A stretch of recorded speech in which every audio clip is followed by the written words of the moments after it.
Human intelligence is broadly classified into two types: crystallized intelligence and fluid intelligence. This theory was first postulated by psychologist Raymond Cattell in 1963. According to Cattell's definition, crystallized intelligence results from acquired knowledge and rises gradually with advancing age.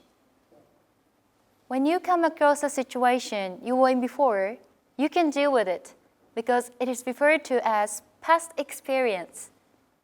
In other words, crystallized intelligence depends on the number of your experiences. On the other hand, fluid intelligence is an ability to solve problems in new situations without pre-existing knowledge or experience. People who have fluid intelligence can figure out a solution smoothly and efficiently. Now, I would say that it is best for us to combine both fluid and crystallized intelligence together. Also, we need to hone our fluid intelligence, which enables us to solve problems in novel situations, and store crystallized intelligence through them. If we only had fluid intelligence, we could never learn from our experiences and improve ourselves. And if we only had crystallized intelligence, we could only know what we have experienced. So, I think people can best use their efforts if they combine fluid and crystallized intelligence together. By practicing fluid intelligence, we are able to solve a brand new problem, which also helps us gain more crystallized intelligence. Today, I'd like to focus on fluid intelligence. Have you ever heard of Apollo 13? It was NASA's third mission to land on the moon. During the mission, an oxygen tank exploded. Without oxygen, needed for breathing, but also for generating electric power, they struggled to get back to Earth alive. The crew moved to the vehicle which was used for landing on the moon, using it as a lifeboat, and tried to minimize the usage of the electric power. Although they couldn't reach the moon, this mission is classified as a successful failure because they correctly responded to unforeseen situations. This is a perfect example of a success by fluid intelligence. What I want to say from this theory is that fluid intelligence is something powerful and has limitless potential. So, the question is, how can we improve our fluid intelligence? Unfortunately, it seems that no method of training of fluid intelligence has ever been validated.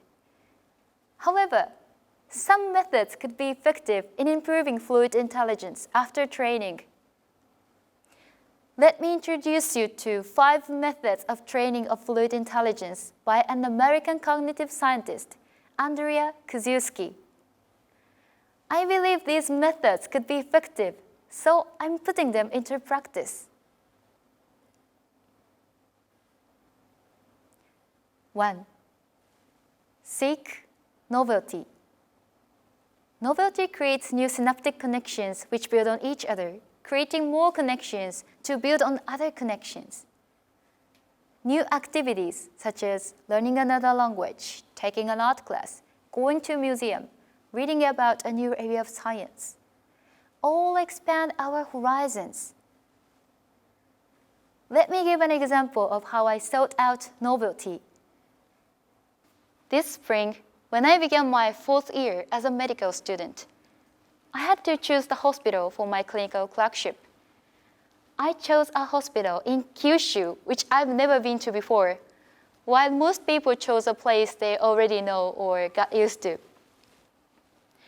I intentionally chose this challenge to go to unfamiliar places and communicate with new people there. 2. Challenge yourself. not only to help our brain make new connections, but also to keep them active. We need to continuously engage in challenging activities, moving on to a new challenge each time we master one. A few years ago, the scientist Richard Heyer wanted to see if he could increase his cognitive ability by intensely training for several weeks. He used the video game Tetris as the novel activity, and the participants who had never played Tetris before as subjects. After training for several weeks on Tetris, the participants experienced a cortical thickening and an increase in cortical activity. However, after continuing the training for a while, the participants got used to playing Tetris, and surprisingly, a decline in cortical thickness was observed. According to Andrea, this indicates that their brains got more efficient and the initial effect of novelty wore off. In general, efficiency is a good thing. But when it comes to increasing our fluid intelligence, we need to stay away from the efficiency of the brain. Let's think about weight training. When we train with the same weight every time, our body will adapt to the resistance, and we won't see any gains in muscular strength.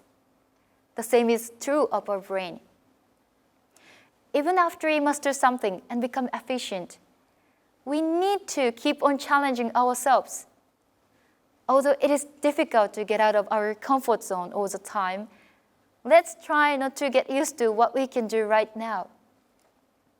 To improve our fluid intelligence, we need to try to push ourselves to a higher level. I'm continuing to challenge myself by taking French language proficiency test. This test is held twice every year, spring and autumn. This spring, I didn't think it would be possible to prepare for the test because of my clinical clerkship and the preparation for this TEDx talk. However, the words of Andrea, "Challenge yourself," encouraged me, so I decided to take the exam after all, and I passed it. 3. Think creatively. This is slightly difficult to understand. It is not like painting a picture or doing something artsy. Creative thinking involves divergent thinking about a wide range of topics. It is about making remote associations between ideas. It is about switching back and forth between conventional and unconventional ideas. It is about generating your original ideas. Creative thinking is needed in our daily lives. In my case, to make our clinical clerkship better, a leader is needed. I put myself up as a leader. Basically, we follow the rules our seniors made. But to some extent, new systems are required to get a grasp of the situation or ongoing problems. As a leader, I'm responsible for coming up with solutions for problems, which in turn helps me to think more creatively.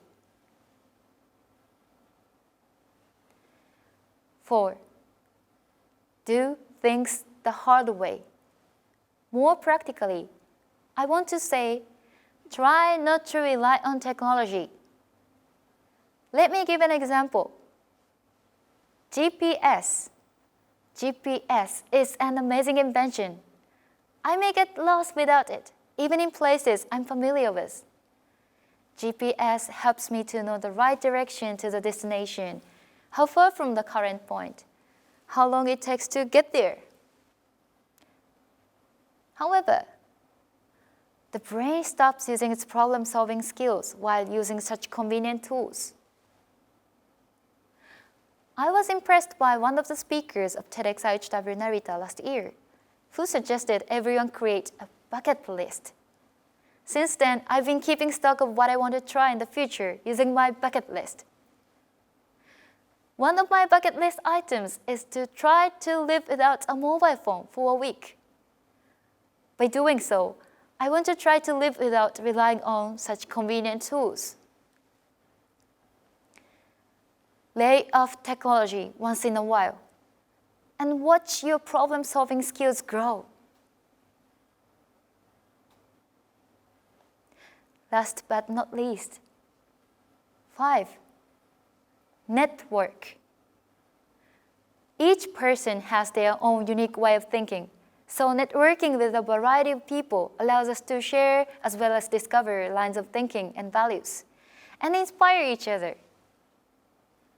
Of course, spending time on our own or keep a close circle of friends should not be forgotten. But limited human relationships cause our ideas and values become more rigid, which in turn forces us to arrive at the same answer every time and limits our takeaways. To network with people who grew up in a completely different environment, I joined a new dance team and participated in lessons with dancers of a different age, gender, and status. If we continue to fluidly update our own ideas and values by selectively incorporating others' ideas and values, I believe we can develop the ability to handle any situation that comes our way.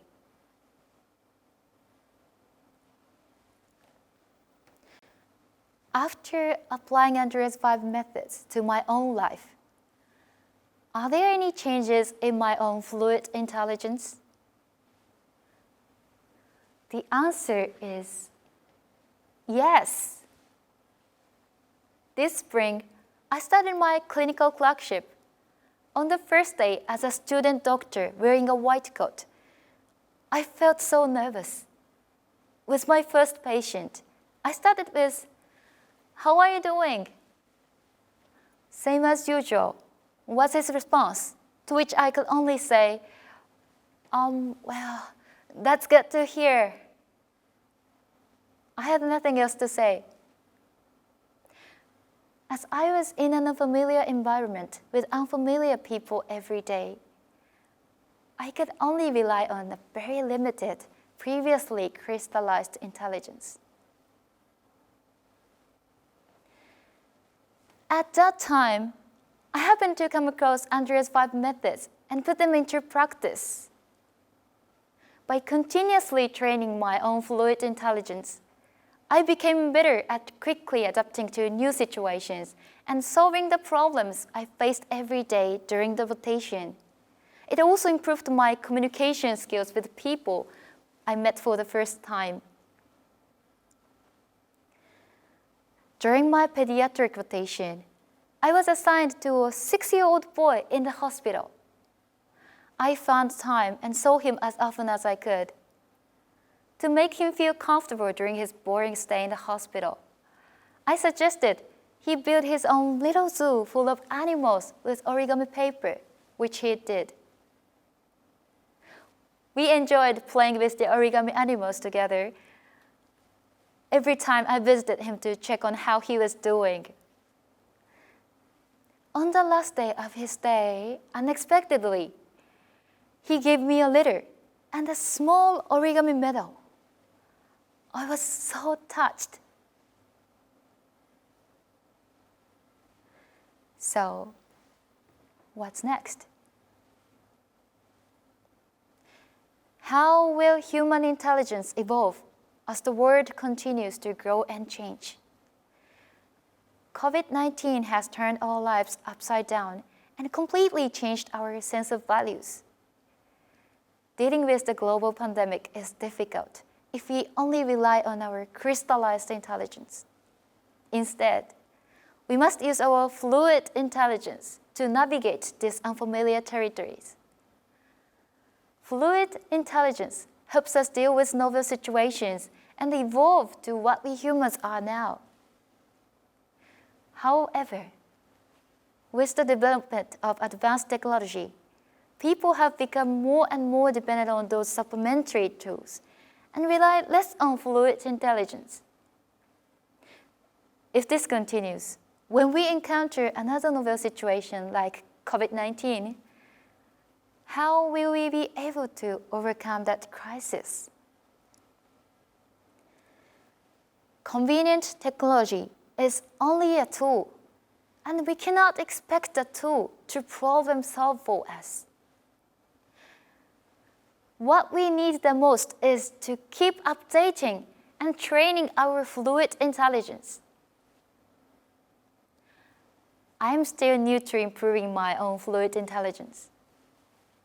But this origami medal is encouraging me to keep myself motivated to continue my efforts.